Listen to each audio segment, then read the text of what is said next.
30 Years Among the Dead by Carl A. Wickland, M.D.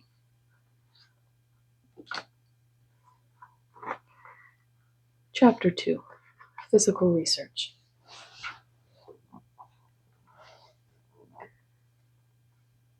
Physical research contains elements of the greatest importance to humanity and has already become a vital factor in the social life of the world at large.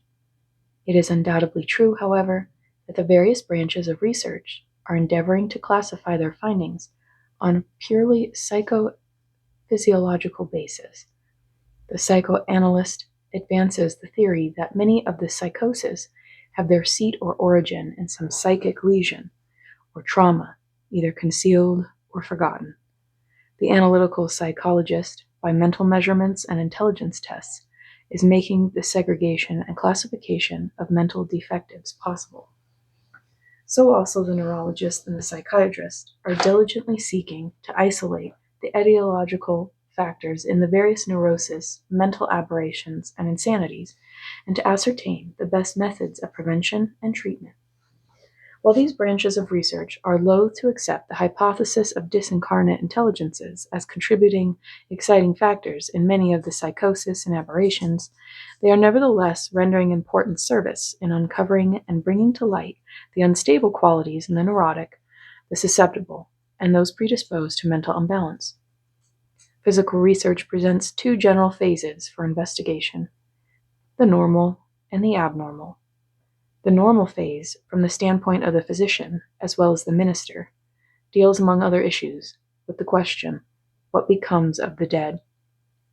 This problem is of vital interest to the patient who lingers on the borderland of transition, doubtful of the future, or perhaps trembling in fear of his probable condition after the tomorrow of death. Should it not be the noblest part of the physician's calling, in such situations, to be in a position to assure his patient from actual knowledge that there is no death, but a birth into new fields of activity and opportunities in the higher mental spheres? In the abnormal phase of physical research, there is demand for broadest possible knowledge on the part of the physician pertaining to the mysterious functioning of minds discarnated as well as incarnated. Research in abnormal as well as normal psychology indubitably indicates not only the existence of spirits, but also unquestionably demonstrates that such entities play an important role in the various psychoneuroses and insanities. The physician undoubtedly comes in more intimate touch with the consequences of promiscuous dabbling in physical research, so frequently resulting in mental aberrations, than any other person, for he is usually the first one to be called into consultation, and upon his decision depends largely the disposal of such an unfortunate victim. For this reason, if for no other, it should surely be not only the privilege, but also the urgent duty of the physician to become thoroughly acquainted with the various phases of physical research, particularly its dangers in the hands of thoughtless investigators, especially the predisposed psychoneurotic. The alarming results often occurring in connection with physical research prompted me to follow up a line of investigation to ascertain the underlying causes thereof, for these also concern the physician. The serious problem of alienation and mental derangement attending ignorant psychic experiments was first brought to my attention by the case of several persons whose seemingly harmless experience with automatic writing and the Ouija board resulted in such wild insanity that commitment to asylums was necessitated. The first of these cases was that of Mrs. B1, they're calling her Mrs. B1, whose attempts at automatic writing led to mental derangement and altered personality. Normally she was amiable, pious, quiet, and refined, but became boisterous and noisy, romped about and danced, used vile language, and claiming she was an actress, insisted upon dressing for the stage, saying that she had to be at the theater at a certain time or lose her position. Finally, she became so irresponsible that she was placed in an asylum. Another case was Mrs. B.N., who through the practice of automatic writing changed from an artist and a lady of refinement to an altogether different and violent personality. Screaming at the top of her voice, she continually rubbed her temples and exclaimed, "God save me! God save me!" Rushing into the street, she knelt in the mud, praying, and refused food, declaring that if she should eat more before 6 o'clock p.m., she would go to hell. Mrs. S.R., who had followed the same practices, also became mentally deranged and violent, necessitating police interference. Rising in the night, she posed in the window of her millinery shop as Napoleon, whom she presumed herself to be, and after committing many other irresponsible acts requiring restraint, was sent to the detention hospital. In like manner, Mrs. W.R. became obsessed with hallucinations that God was constantly talking to her and condemning her for wrong acts of which he accused her. After attempting suicide at the request of the so-called God, she was taken to the asylum. Many other disastrous results which followed the use of the supposedly innocent Ouija board came to my notice, and my observations led me into research in psychic phenomena for a possible explanation of these strange occurrences. My wife proved to be an excellent psychic intermediary and was easily controlled by discarnate intelligences. In answer to her doubts concerning the right of disturbing the dead, these intelligences asserted that a grievously wrong conception existed among mortals regarding the conditions prevailing after death. They stated that there is in reality no death, but a natural transition from the visible to the invisible world, and that advanced spirits are ever striving to communicate with mortals to enlighten them concerning the higher possibilities which await the progressive spirit. But death, the freeing of the spirit from the body, is so simple and natural that a great majority do not, for a longer or shorter period, realize the change, and owing to a lack of education concerning the spiritual side of their natures, they continue to remain in their earthly haunts. They maintain that many such spirits were attracted to the magnetic aura of mortals, although the spirit as well as the mortal might be unconscious of the intrusion, and thus by obsessing or possessing their victims, they ignorantly or maliciously became the cause of untold mischief and misery, often producing invalidism, immorality, crime, and seeming insanity. The risk of interference from this source constituted, they said, the gravest danger to the unwary novice in psychic research. But to be in ignorance of these facts was an even greater risk, especially in the case of the susceptible neurotic. These intelligences also stated that by a system of transfer, that is, by attracting such obsessing entities from the victim to a psychic intermediary, the correctness of the hypothesis could be demonstrated and conditions could be shown as they actually exist.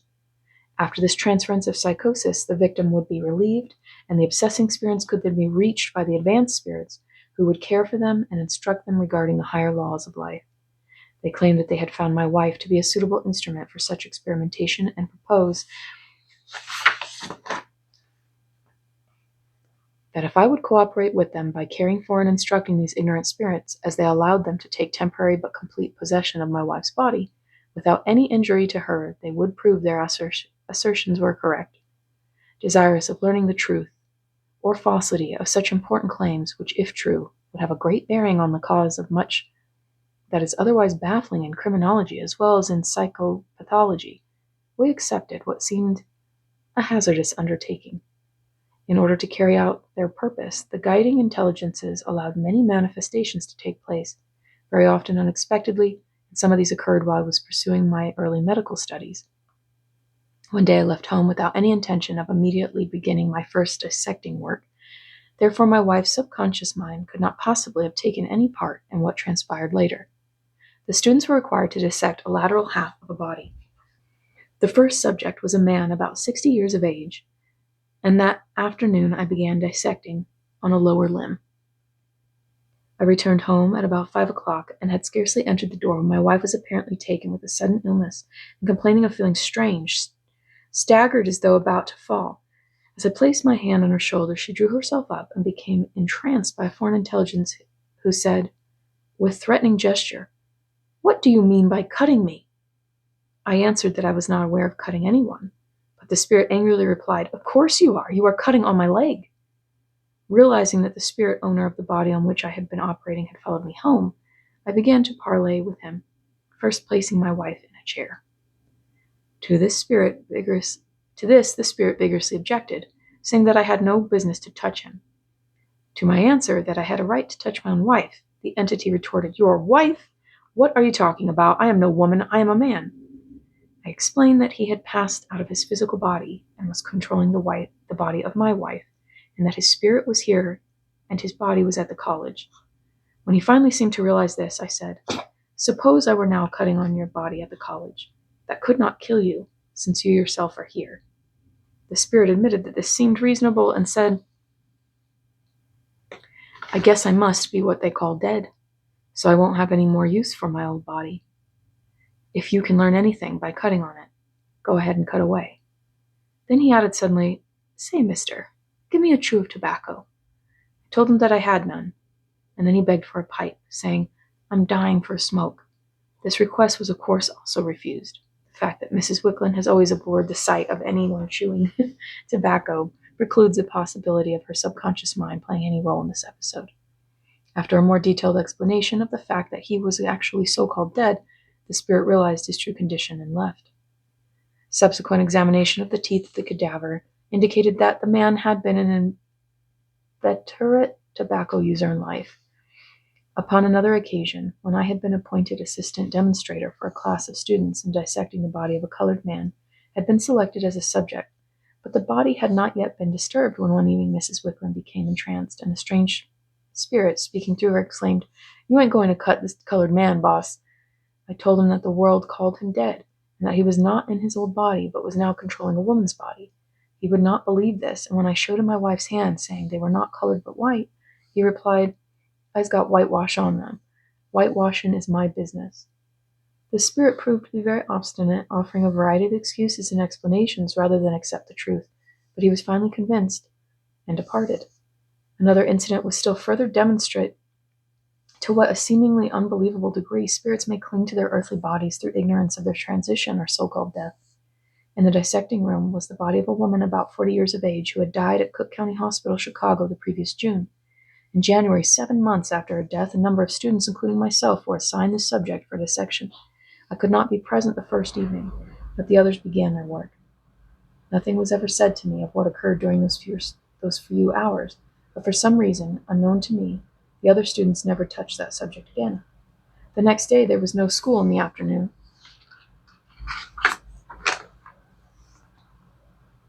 So I began to dissect alone, working on the arm and neck. The dissecting room was in the rear of a long basement and very quiet. But once I distinctly heard a voice say, "Don't murder me." The voice sounded faintly, as from a distance, but since I am not in the least superstitious, and am not all inclined to credit small incidents to the actions of spirits, I concluded that it probably came from children in the street, although I had not heard any playing nearby. The following afternoon I was again working alone when I was rather startled by a rustling sound coming from a crumpled newspaper lying on the floor. A sound something like that produced when a newspaper is crushed, but I paid no particular attention to it and did not mention these occurrences to my wife. The episodes had quite passed out of my mind until a few days later. We were holding a psychic circle in our home, and our invisible co-workers had already departed when I noticed that my wife still remained in a semi-comatose condition. I stepped up to her to ascertain the reason when the controlling spirit rose suddenly, struck at me angrily, and said, "I have some bones to pick with you." After a period of struggle with the stranger, I asked what the trouble was. "Why do you want to kill me?" the entity demanded. "I am not killing anyone," I answered. "Yes, you are. You are cutting on my arm and my neck. I shouted at you not to murder me, and I struck that paper on the floor to frighten you, but you wouldn't pay any attention." Then, laughing boisterously, the spirit added with great hilarity, "But I scared the other fellows." It was necessary to explain at great length the actual situation of the spirit, who said her name was Minnie Morgan, but finally she understood and left, promising to seek a higher life.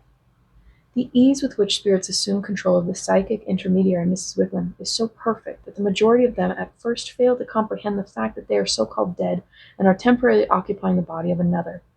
Those intelligences whose reasoning faculties are alert can generally be made to realize that their situation is unusual when attention is called to the dissimilarity between their own former bodily features, hands and feet as well as clothes, and those of the psychic. This is especially so when the spirit is a man, for the differences will then be more readily noticed. Following the statement that the body which is being controlled belongs to my wife, spirits usually retort, "I am not your wife," and a great deal of explanation is required before they can be brought to a recognition of the fact that they are in temporary possession of another's body. On the other hand, there are spirits, fixed and rooted in obstinate skepticism, who stubbornly refuse to understand they have made the transition out of the physical. These will not listen to reason, and fail to be convinced of their changed condition, even when a mirror is held before them, declaring that they have been hypnotized, and, and prove so obdurate that they must be forced to leave and are taken in charge by the invisible coworkers. The transference of the mental aberration or psychosis from a patient to the psychic intermediary, Miss Wicklund, is facilitated by the use of static electricity, which is applied to the patient frequently in the presence of the psychic. Although this electricity is harmless to the patient, it is exceedingly effective, for the obsessing spirit cannot long resist such electrical treatment and is dislodged. Induced by our invisible helpers, the spirit may then entrance the psychic, when it becomes possible to come into direct contact with the entity, and an endeavor is made to bring him to realization of his true condition and of his higher possibilities. He is then removed and cared for by the advanced spirits, and Mrs. Wicklund again returns to her normal self.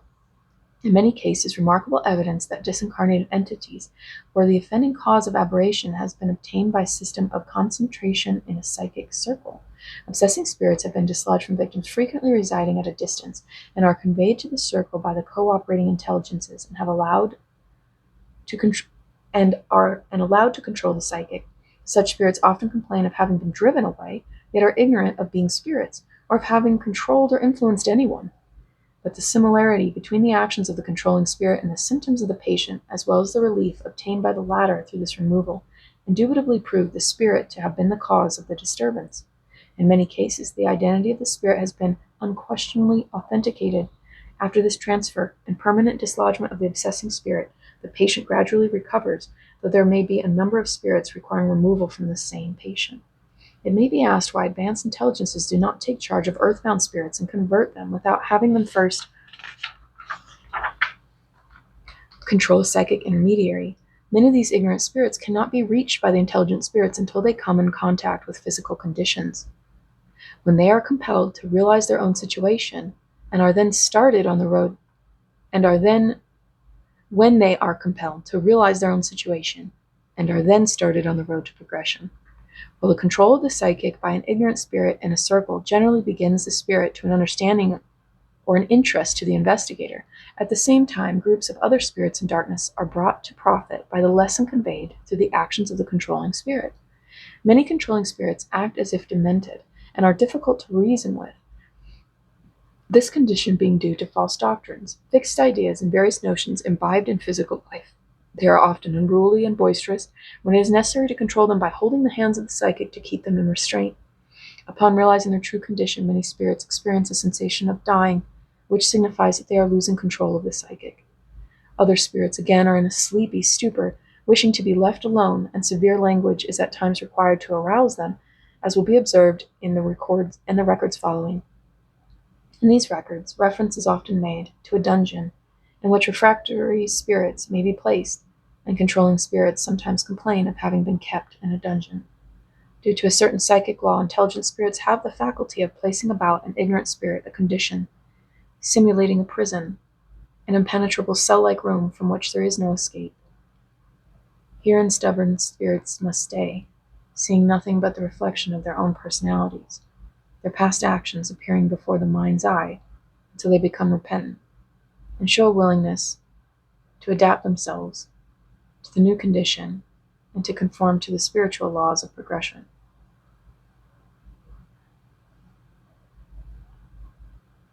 The nature of Mrs. Wicklund's psychism is that of unconscious trance.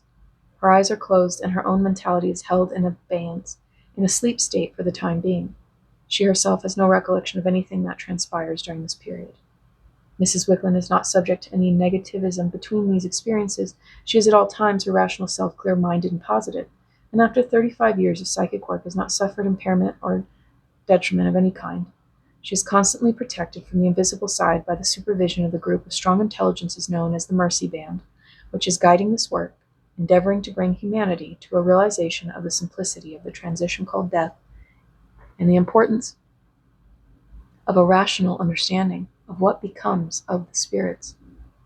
The purpose of our work has been to obtain reliable and incontestable evidence at first hand regarding after-death conditions, and detailed reports of hundreds of experiences have been stenographically made in order to record the exact situation of the communicating intelligences.